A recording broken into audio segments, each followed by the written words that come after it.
Bonjour à toutes et à tous. Dans le cadre du cours de psychopathologie, nous avons été amenés à élaborer un travail de recherche sur un trouble psychique choisi. Avec notre groupe, nous avons donc décidé de parler du trouble obsessionnel compulsif, plus couramment appelé TOC. Qu'est-ce qu'un TOC? Le trouble obsessionnel compulsif est un type spécifique de trouble d'anxiété caractérisé à la fois par des obsessions qui, elles, sont des pensées envahissantes qui génèrent peur et angoisse, causant donc une anxiété, et des compulsions qui sont une sorte d'envie irrépressible de réaliser des gestes répétitifs ou des actes mentaux comme compter ou alors réciter intérieurement une phrase. Ce sont donc différentes actions qui vont permettre de réduire cette anxiété. Il y a environ 3% de la population qui sont touchés par les TOC.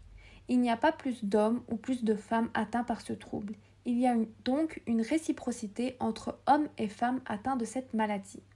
Ces troubles apparaissent approximativement lors de l'enfance, voire l'adolescence.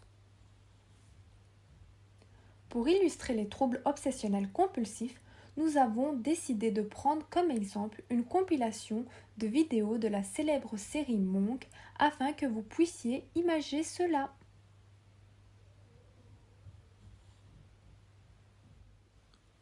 Alors ici, on va voir que l'obsession, c'est l'ordre. Donc il sort de chez lui, mais il va re-rentrer car il a vu que son parapluie n'était pas rangé comme les autres et donc il aura la compulsion de le ranger. Pareil ici, il voit que les carafes de café ne sont pas remplies de manière égale, donc il va avoir le besoin, la compulsion de répartir le café de manière égale. Ici, suite à un incendie, donc il y a eu des dégâts dans cette maison, donc il y a des fenêtres qui ont explosé et là on voit qu'une fenêtre n'est pas cassée. Donc on voit que ça le démange et donc il va avoir la compulsion de casser la fenêtre pour qu'elle soit toute égale. Ici, on va voir l'obsession du nettoyage, de la propreté. Donc, on voit ici qu'il serre la main à un homme. Et donc, on va voir sur son visage qu'il n'est pas bien, qu'il n'est pas à l'aise. Et donc, il aura la compulsion directement d'aller laver sa main. Donc, on va même le voir courir pour aller nettoyer sa main. Ici, il doit observer les dégâts d'une voiture. Donc on voit qu'on est dans une forêt et que le temps n'y est pas. Donc il y a beaucoup de terre et de la boue. Et donc il ne veut pas descendre sur la boue, donc marcher dans la saleté. Donc on va le voir ici. Il va déposer ses pieds sur une planche de bois pour ne pas toucher la boue, car pour lui, c'est impossible. Alors ici, on va voir l'obsession du comptage. Il a besoin de toucher et de compter ce qu'il y a sur son chemin.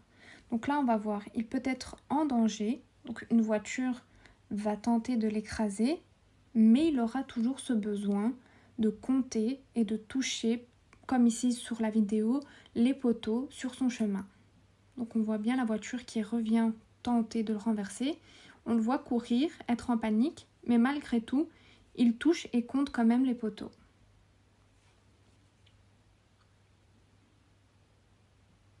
Donc ici en discussion avec son ami, il continue à discuter et à toucher les poteaux.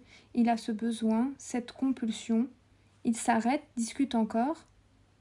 Et puis on voit qu'il se rend compte qu'il a oublié de compter le poteau et il repart.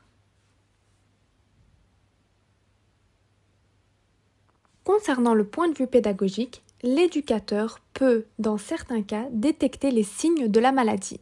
Celui-ci n'est pas un médecin, donc le but n'est pas de poser un diagnostic, mais bien de différencier les comportements normaux des comportements stéréotypés qui deviennent un problème. Par exemple, la vérification excessive que les portes et les fenêtres sont fermées, ou alors l'hypocondrie menant au refus de toucher des objets, des gens ou un lavage de mains excessif.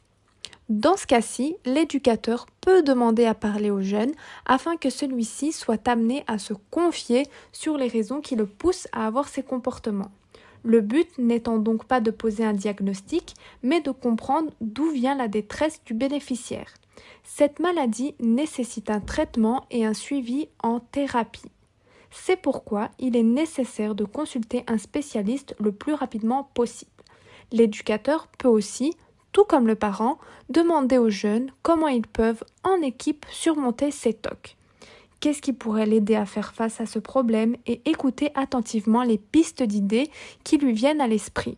Il est aussi essentiel que l'éducateur travaille en étroite collaboration avec le médecin généraliste, le psychiatre et les parents. Finalement, il est très important que le jeune soit félicité et encouragé pour les efforts qu'il réalise.